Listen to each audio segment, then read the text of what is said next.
Let's talk about the dangerous spiral of conflict between the United States and Iran.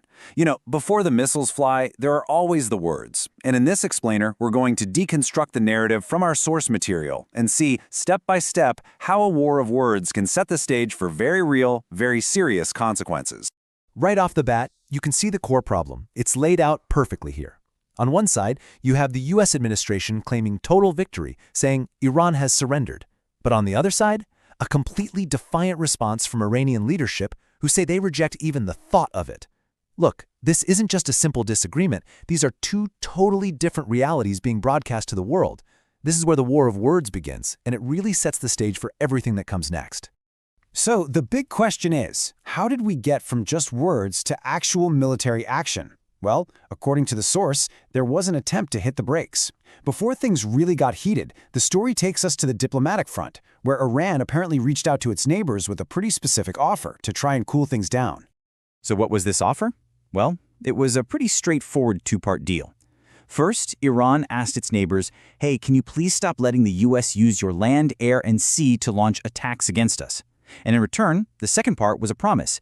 If you do that, Iran will stop its own drone and missile attacks on you.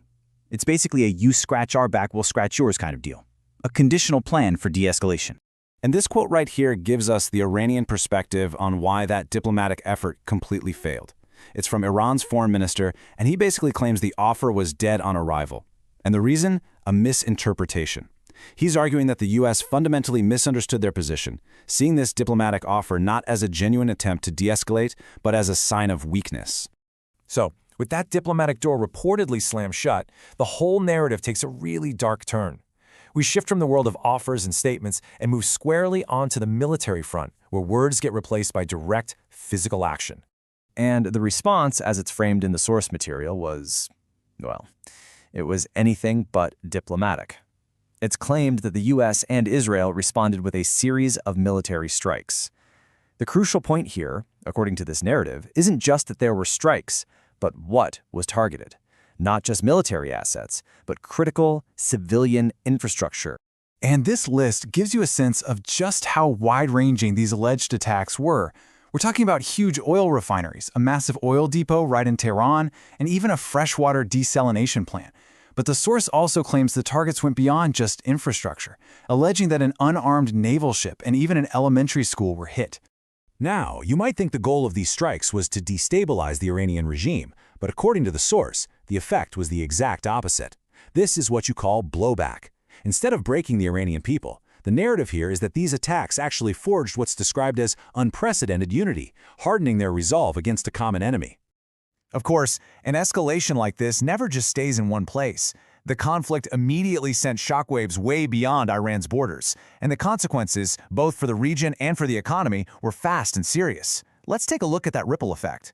To really get a sense of the economic stakes, you just have to look at this one number, 20%. A full fifth of the entire world's oil supply passes through one tiny choke point, the Strait of Hormuz. And according to the source, this conflict brought that vital shipping lane to a grinding halt. And of course, shutting down the strait immediately creates a domino effect. The impact on Iran's neighbors, who are hugely dependent on that waterway, was severe. The source claims that major producers like Kuwait and Qatar had to slash their own production, sending shockwaves through their economies and, of course, the global oil market. And this table really gives us a clear snapshot of that spreading chaos. It wasn't just about oil production. The source details strikes on buildings in Kuwait and the UAE, shattering what it calls the veneer of safety in places like Dubai. At the same time, in Iraq's parliament, you had reports of death to America chants, which just shows you how quickly and intensely regional politics became inflamed. But the consequences went beyond economics and regional politics.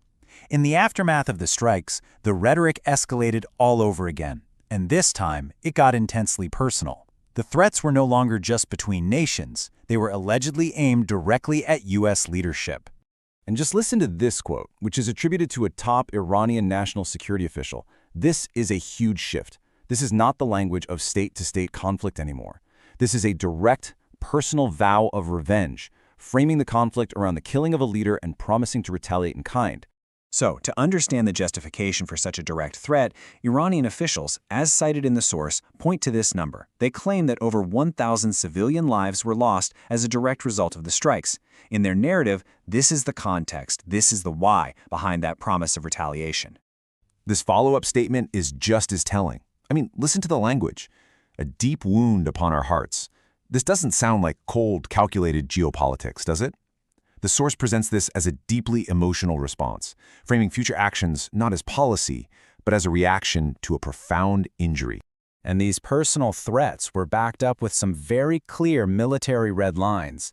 When the idea of the U.S. Navy escorting oil tankers through the strait was brought up, the Iranian warning was blunt and totally unambiguous. Their journey, they said, would end at the bottom of the sea. So what we've seen here is a story of rapid escalation. It starts with conflicting statements, moves to a failed diplomatic offer, then to military strikes, and finally to direct personal threats of revenge. The source material lays out this chilling path from rhetoric to reality, and it really leaves us with a critical question.